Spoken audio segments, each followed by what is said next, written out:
दोस्तों, आज की वीडियो में हम जानने की कोशिश करेंगे कि क्या मुस्लिम लोग शूरपनखा के वंशज हैं। तो चलिए शुरू करते हैं।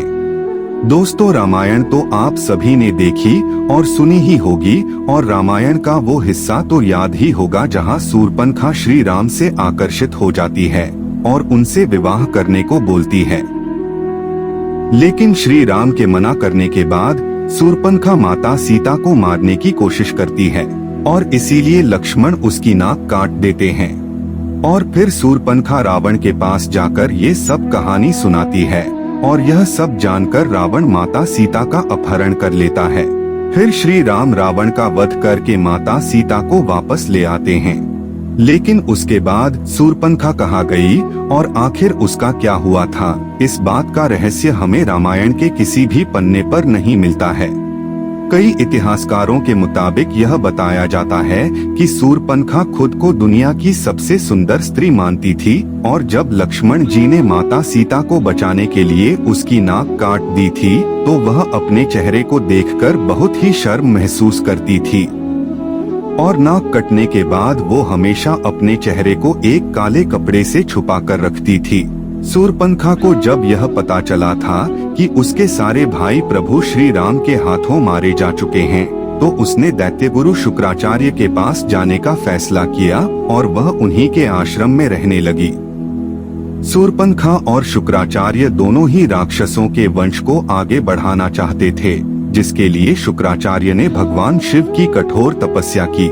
शुक्राचार्य की तपस्या से प्रसन्न होकर भगवान शिव ने उन्हें अश्रु के अमर होने के बजाय वरदान के रूप में शिवलिंग दिया और यह भी बताया कि जिस दिन कोई भगवान विष्णु का अवतार या फिर कोई भक्त जो भगवान विष्णु को सच्चे दिल से मानता है, अगर उसने शिवलिंग पर गंगाजल छिड़क दिया तो उसी समय इस दुनिया से संपूर्ण राक्षस जाति का विनाश हो जाएगा। इसके बाद दैत्य गुरु शुक्राचार्य ने भगवान शिव के द्वारा दिए गए इस शिवलिंग को हिंदुओं से दूर रखकर इसे रेगिस्तान में स्थापित कर दिया, क्योंकि सनातन धर्म का हर व्यक्ति भगवान विष्णु को जरूर मानता है और अगर ऐसे में शिवलिंग पर गंगाजल छिड़क दिया जाए तो विश्व में संपूर्ण राक्षस जाति का अंत हो जाएगा।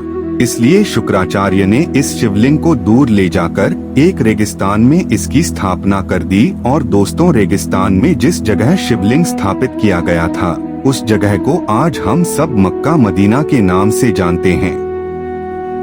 दोस्तों, प्राचीन काल में यहाँ पर मक्केश्वर महादेव का एक मंदिर हुआ करता था। यहाँ भगवान शिव का एक शिवलिंग स्थापित था। दोस्तों, यह वही शिवलिंग है जिसे भगवान शिव ने गुरु शुक्राचार्य को दिया था और इस शिवलिंग को दैत्य गुरु शुक्राचार्य ने हिंदुओं से छुपाने के लिए भारत से दूर सऊदी अरब में मक्का में स्थापित कर दिया था। आपको बता दें कि दैत्य गुरु शुक्राचार्य ने शिवलिंग की सुरक्षा का काम शूरपनखा को सौंप दिया था। उस समय शूरपनखा अपने चेहरे को कपड़े से ढक कर रखती थी और फिर शूरपनखा ने अपने वंश को आगे बढ़ने के लिए कई बच्चों को जन्म दिया, जिसके बाद वही बच्चे आज शूरपनखा की उस परंपरा को निभाते आ रहे हैं। दोस्तों, हम बात कर रहे हैं मुसलमानों की, क्योंकि आपने जब भी मुसलमान महिलाओं को देखा होगा तो यह गौर किया होगा कि वह हमेशा ही अपने चेहरे को ढक कर रखती है और इसके लिए वह बुर्का पहनती हैं। मुसलमान महिलाओं के कपड़ों में केवल उनकी आँख ही नजर आती है और जब नाक कटने के बाद शूरपनखा अपने चेहरे को कपड़े से छुपा कर रखती थी तो उसकी भी सिर्फ आँखें ही नजर आती थी। मक्का मदीना में मक्केश्वर महादेव का जो शिवलिंग स्थापित किया गया था उसकी सुरक्षा के लिए शूरपनखा ने वहीं पर रहना शुरू कर दिया था और मक्का मदीना आज दुनिया की एक ऐसी जगह बन चुकी है जहां पर हिंदुओं का जाना साफ तौर पर मना है। मक्का मदीना में रहकर ही शूरपनखा ने अपने वंश को आगे बढ़ाया और नई नई परंपराओं का भी निर्माण किया। इनमें से एक परंपरा थी बुर्का पहनने की।